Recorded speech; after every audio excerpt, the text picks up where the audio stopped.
po doon sa ano.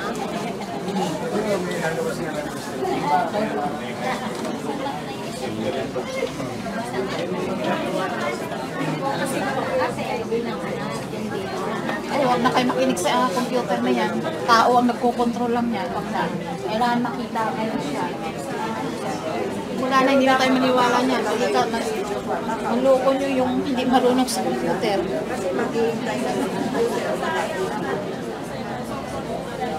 Ang kailangan namin makita siya kasi siyang founder. Kawawa sa tao magbibiktima. Nagliligay pera namin. Naghihirapan. Huwag na kayo magpauto sa paliwanag na hindi maganda. Wala yung computer, dahil IT lang ang control niya.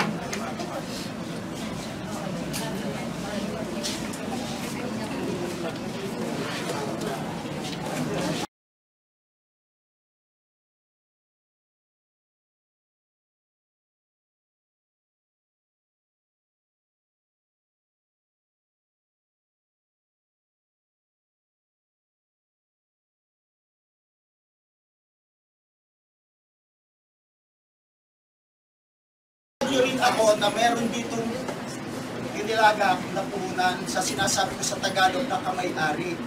Sabi nila, investor. Ngayon, Brad, hindi tayo positive tayo, magkaparallel tayo ng pananaw. Sabi ng ate mo, dadamputin na yan. Hindi. Kung tayo lang ang magbabanggaan, ang kanla ay kanla, ang atin ay atin. Hindi natin matatanggap na sila'y mali at hindi nila pwedeng sabihin tayo rin ay mali. The best thing, may batas na gigit natin to pacify the problem. Diba?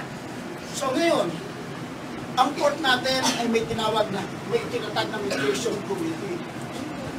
Bakit ito? Anyayahan natin ang ating Pangulo, yung ating chairwoman at yung vice president. Sa akin, Ma'am Picture? Sa harapan ng organisadong kamay-ari ng NBO, magkaroon tayo dito in writing na kung ano ang commitment nila sa nangyayari dito. Para kung anuman ang mangyari na pagtalikod nila, may liability na sila pagkat meron na tayong commitment sa isang isa. Ganyan. Diba? Gamitin natin ang batas, huwag ang ating kalooban. Tama ang sinasabi nyo, may magagawa ba tayo? Masakit mang sabihin, hindi natin alam kung tagasang sila, pumalpal lang sila rito, dumating lang sila rito sa Kalamba. Sino sa inyo nakakalam ng right residence ng mga taong yan? Sino? Oh. Nowhere to find pag ganyan nagtalikuran. Kaya ang proseso, daanin natin sa hinahon, may batas, kahit nandiyan, may policeman tayo, naiintindihan na yan. Oo, tama. Tumayo tayo na tayo ay guided ng wisdom ng Diyos. Yung karunungan ng Diyos ang panginibabawi natin dito. Itaas natin sa Panginoon, Lord, may problema. Yung pamamaraan mo ang ibigay mo sa amin, huwag yung pamamaraan namin. Yes, Lord. Tama ka. Anyayahan natin si President, anuman ang problema, lumantad siya. Kaya tayo naririto. Transparently, we believe that this October 9, the management and the owners of NBO, kung saan tayo yung magtatagpo-tagpo tayo dito. Dapat naman lamang sana, kung anuman ang problema, siya ang ating ama, mga anak, pasensya na kayo. Hindi pa rin matutupad yung pangako. Bakit? May problema tayong pinagdadaanan. Okay, meron pong ano si press. Meron po. So, kuya, basahin mo yung statement ni press. Sige. Ito yung kahapon na statement ni press. To all my members, I humbly apologize that our payout tomorrow will be delayed, but it won't take much longer. As much as I wanted to face all of you tomorrow for our anniversary, as my original plan, the clearing of our funds for the payout is still in the process. I am committed to save the company, and I am committed to all of you, my members who are patiently waiting. I am aware of the issues and allegations from the people who already lost their trust. I humbly admit this is because of some mismanagement. I will face all the issues and allegations in the right time.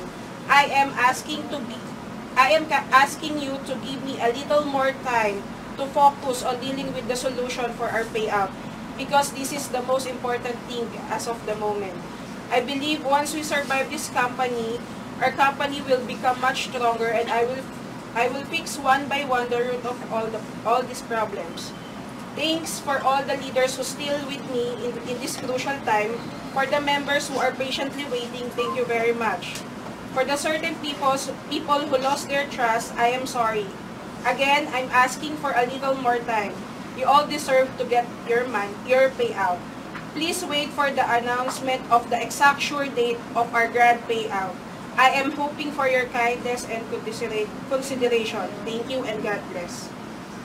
So, okay, ang reaction mo dyan. Positive lang naman yung reaction ko, hindi man ako nag-a-argue.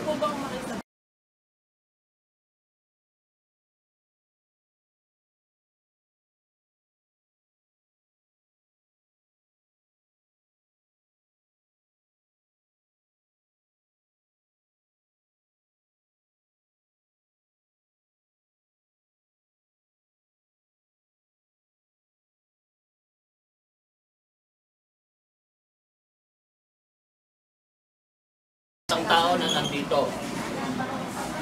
I don't want to be biased. Nakita na natin ang obvious. Nakita talaga natin ang obvious. Maganda yung solution ni Sir. Maganda yung suggestion niya. Kung anong kahit ko lang kung acceptable sa inyo, malaya kayo.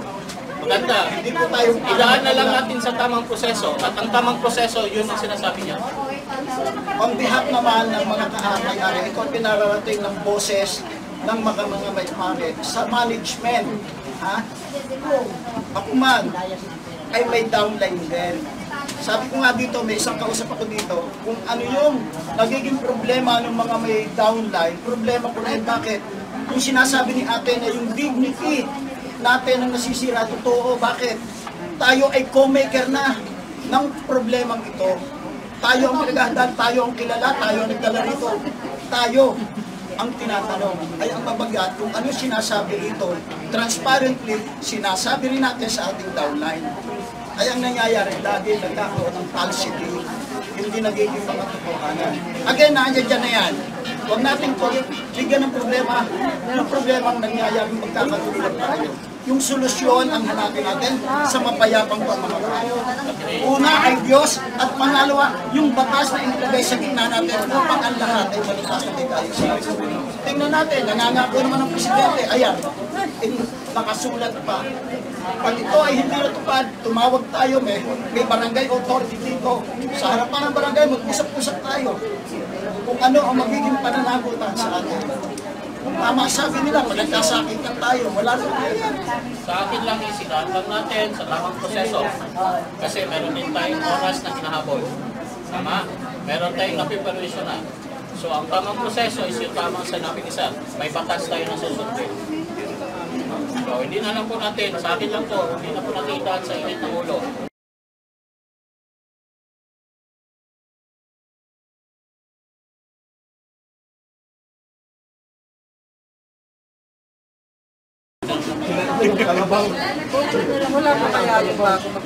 Hindi po ako pwede pumirma. Basta assurance po natin mapipayout po tayo. Hindi nga ma-payout ng nakaraang buwan. Ngayon pa kaya kami ng tao. Masyado ka naman kasing negative. Huwag ka naman masyadong negative. Be, huwag mo nang patulan, be. Kasi karapatan ni ate yan eh. Karapatan niya yan. Naayos natin yung mga tao, hahawakan pa natin. Hindi siya nangahawa. It's normal lang ng reaction yan. Eh, tama naman ang sinasabi ko. Yan nga, kaya magkakata nga ito ng ano yung magkakatayo sa kanila. Masaya pa rin, no? Masaya sa kanila. Burger nga yan. At least yan. Yes! Kayo bantay kayo. Pag di kayo magpa-payout, lagot kayo. Hindi kumite. Mga mukha nyo.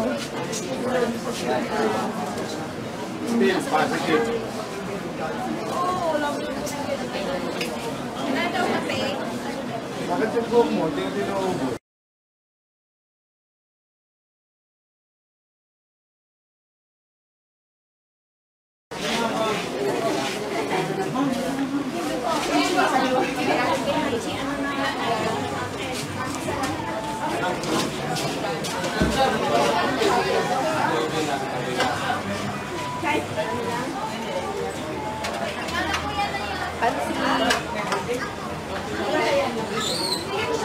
Ma'am, kayo po. Sige po.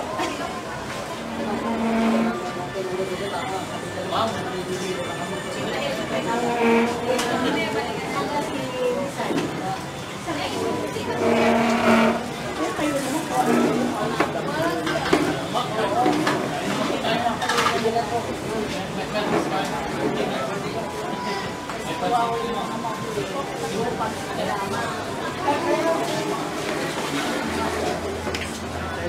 Dapat dalawang kamay. Sa ilalim.